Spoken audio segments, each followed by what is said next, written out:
What's up, guys? It's Chris. Today we're doing the new most toxic Skull Merchant build for her rework, and it is actually nasty. For the add-ons, we have the geographical readout so we can break and vault everything 20% faster, and the prototype rotor to make the drone spin 10% faster. For the perks, we have Corrupt to block 3 gens at the start of the game, Devour to eventually insta-down and MORI survivors, Undying to protect our Devour a bit, and Pentimento to relight totems they cleanse for huge slowdowns. Like I said, this build is nasty, and Devour is great with the new anti-camping feature to reward you for getting out of the area faster. But enough talking, and let's get right into it. Alright guys, here we are with the new most toxic Skull Merchant. And we do have Corrupt on, which is going to allow us to sit here and set up some of our drones. At the start, set up a little area where we can play around, and I think it's going to be really helpful. A new thing is also in the game, the anti-camping update, which means you want to be getting as far as you can from the hook, so we got Devour for that. You know, you saw we had Devour in the build, because we're going to be running really far away from the hooks. Even though we pretty much did that already, it's just, you know, something to keep in mind that you want to be doing anyway, so. Whoa, new chase music. I was not expecting that. Very interesting. This is crazy. Whoa. You guys heard that one before? Okay, we got some aura read over there. Probably gonna go take a look in that direction. Yeah, I'm just getting all these drones set up though, so if it is sweeping people, it's gonna be giving us some good value. There we go. We got a little bit of lock on Meg there. Got a hit on our Adam. Yeah, and again, so your drones on Skull Merchant now aren't gonna be exposing survivors. Instead, what it's going to be doing is eventually injuring them or putting them in mend if they're already injured. This will be our first hit, though. It's pretty fantastic. That means our first stomp of Devour. Yeah, we hear a survivor here as well. There she goes. Yin Jin.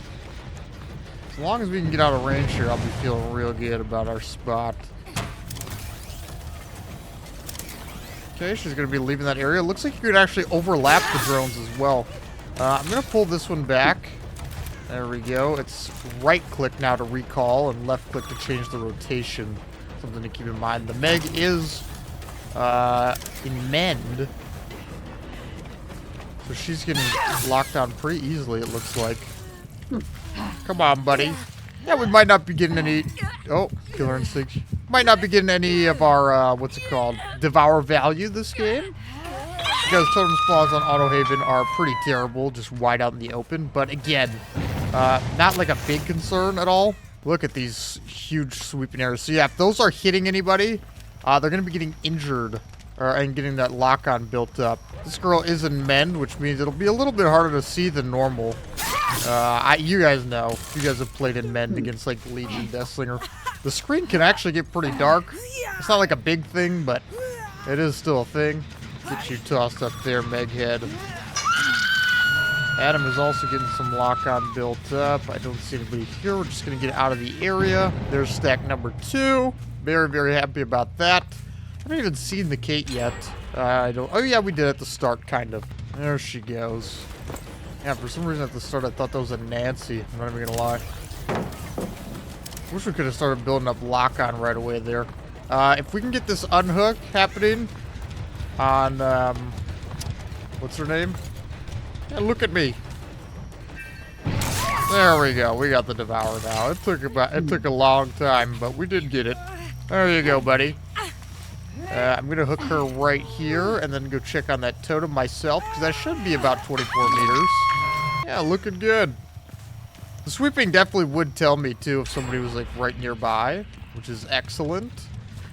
And if we can down this Yin Jin, here, I'm just going to spawn this so we get the action speed. Okay, that's interesting. And then this will be our 5th stack if they don't end up getting the totem in time, and that'll be pretty much a wrap for this one. You guys know 5 stacks of Devour is still no joke. And giving yourself an extra incentive and making sure you're getting out of that 16-meter range of the hooks is, I think, phenomenal. Look at that. We got 4 stacks already. Just going to take a peek on this totem. Nothing going on. Do have the Kate here. Alright. We'll take the little down. I'm just going to slug her because I am just going to be able to MORI here in just a second, like right now. because they did kill her. And that'll be MORI number 1, ladies and gentlemen. Very nice. Whoa, I just heard the drone. I see the scratch marks behind me and the MORI there. Look at that. Paying a little bit of attention. Dude, that smoky thing going on there kind of makes it look really cool. Sound like that was Yunjin. Yeah, there she goes.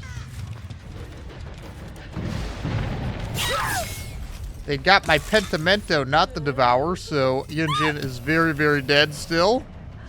I just came out of the wall. Out of the wall. There you go, Yunjin. MORI number 2. You are beautiful. Oh, I can't even see the cool thing with the smoke and everything. There we go. Now we know Adam's going to be right over by that totem. No worries, though. This game's a wrap. We got another Pentimento coming up, which means 30% slower gens and 2 people are dead. If they can win with that, I gotta really, really suck, right? It did get himself put into mend there with the drone's lock-on. Which means, you know, don't have to worry about any dead hard or anything happening. You can just swing. Yeah, it looks like a lot of them opted to stay injured regardless against Skull Merchant. So the strongest thing about the Devourer was obviously being able to insta-kill people like her, poor Kate. And yeah, but if they are staying injured, I mean, the drones are actually doing a decent amount for you now. They actually are. Just keep setting up like a range, like a whole area where your drones kind of cover and make it tough on them to run. Found our Megan. And I think we'll try and run this back one time after this and just see if we can, what's it called? Be able to get a little bit more value out of Devourer on like a better map or something. So that'll do it for this one. There you go, Meghead. Good game. All right, game number 2, we got Ormond, which is probably slightly better for our totems. Not by much, and I don't want to jinx it. So, again, we're going to be using this Corrupt to get our setup of drones right away. Just kind of cover an area. I just want to scout out at the same time, see if I see any survivors. And yeah, you can, like I said, kind of link these up together. So if they're running through them, they're going to be getting injured and building up that lock-on a lot faster. So with 6 of them, you could cover a large area that they just can't run through. You'd be really good off doing it if they have like tiles and stuff chained together. There we go. We got 3 right there. And I want to get some in this direction as well. Throw up one right there. But yeah, you can kind of see what my idea is behind the new Skull Merchant. You kind of just chaining drones together, building up that lock-on on people, getting them injured for free. And maybe scouting out the area a little bit. We see we got a Kate on this gen over here, as well as a Nicolas Cage. Claudette's building up some lock-on over there, it looks like. Got that little beep. Put that drone up in the middle here. Does have Lithe as well. You know, we could just pull this one back. Victoria's getting some lock-on. There's a couple sweeps on Kate, which is excellent. That should be injuring her now, I think. There we go. And we'll be able to get that really easy down now because she got injured for free. And we don't have to go through that hit animation or anything like that. Always good. Yeah, like I said, Skull Merchant's a lot more of a setup killer now than anything. We're kind of setting up your drone area. Not on gens because obviously it's not going to be doing anything if survivors aren't moving. I'm going to try to get out of this area as fast as I can. Looks like we got Claudette right here. If we can. Okay, there we go. We got another build-up lock-on on her. We just need one more, I'm pretty sure. I'm going to put a drone right there. And see if we can't sweep her up. There we go. Got her injured and down. Looks like she really had no idea that was coming. It's really not bad at all. And it's getting people, you know, saving you those health states a lot quicker than the old Expose would. And there's Vittorio injured as well. Look at that. I mean, it's no joke. You just want to make sure, kind of similar to if you're playing Hag, right? Where you want to make sure at the start of the game you're setting up an area. You know, we keep getting that Killer Instinct on Vittorio as well, giving us all that good info. We can still track him too, so we don't really need that, but I want to go take a look at our totem here. Very happy to get rid of a pallet like this. We don't have any drones directly in this area, and I just wanted to check on our totem, make sure it's not getting burnt through right away.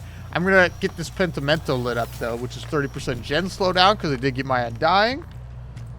Boop. And we keep getting that info on him. Sadly, I can't really go in that direction right now, but look at that. Nicolas Cage also injured from our drone. I mean, just beautiful, man. So many consistent injures here. And that'll be our third Devour stack. And I've only had to hit people 3 times, right? It's great. Really, really great. Much better map for us there. Oh, nice. Okay. Thought maybe we could get that hit there. We should definitely be able to make this hook. Let's see us some crazy breakout. There we go. That'll be Devour number 3. The drone will disappear because it's so close to the hook, but you know how it goes. 2 stacks of Pentimento now. 3 here. Look at that. Okay, no, now 2. Yeah, it looks like they went around cleansing like every totem. The only one we have left on the map is our Devour, which is actually insane. Here you go. 3 stonks of Devour, 3 stonks of Pentimento at the same time. Looking pretty great, I gotta say. I believe that's Claudette, so I'm actually going to go for her because she's healthy. Looks like the game's pretty much stopping right now because they do want to try and deal with these totems, which is probably a great call by them. There's Claudette and Kate, both of them healthy, have no idea what's coming. Now they probably got some idea of what's coming. Probably got some idea, right? Claudette does have that Sabo box, and looks like Kate's not wiggling, so I'm just going to carry her really far away, like basement here or something. That way I can keep an eye on that Devour totem in that tile that was next to them.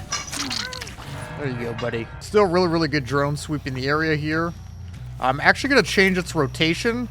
That way, if they're going for the basement save, it'll sweep them a little bit easier. And that is finally going to be our Devour gone. But we got a nice insta-down. We got a ton of value out of Pentimento here because they just can't do the gens. It's like actually not possible. And we got another Pentimento lit up. You really can't complain. Either way, you're in such a good spot here. There you go. Look, that sweep just hit Claudette as she's going for the save. That's why we rotated it. That way, no matter what, as she's going down the stairs, it was hitting her. And we'll definitely be able to get this trade over here. Yep, there's our Claudette. We could probably kill Kate as well. There we go. And now we got 2 people dead at 4 gens. Still got 30% slowdown on the gens from the Pentimento, which our Vittori will probably be cleansing right away, but there it goes. But you know what that means? They're not going to be healed at all once I head over after hooking this Claudette. There you go, buddy. And look at that. We can track both of them on our little radar, so you guys can see. Here's Vittorio right here. And, oh, I wonder where Nick Cage could be. Again, no dead hard to worry about in a second here. Once he gets swept, I'll just break this up. One thing to keep in mind, too, with this geographical readout is you do have to set a drone to get that action speed. So now that I set one right there, now we can break the pallet much faster. Look at that. Constant killer instinct, not that we really need it here, but it would be nice in a little bit more of a congested area, I think. There you go, Nicholas. Let's get you down to that basement. Boop. Oh, Vittorio's already waiting, too. Well, I hope you guys enjoyed this video and this build. Definitely encourage you guys to try it out. It is super good. And with the new anti-camping stuff in the game, not only is it telling you on your perk Devourer that you are far enough from the hook so they can't Kobe, but you're also getting that massive value from your perks while you're staying as far from the hooks as you can. Also, something to try out maybe with it is Monster Shrine. I'm just not the biggest fan of the perk. But either way, I'll catch you guys in the next one.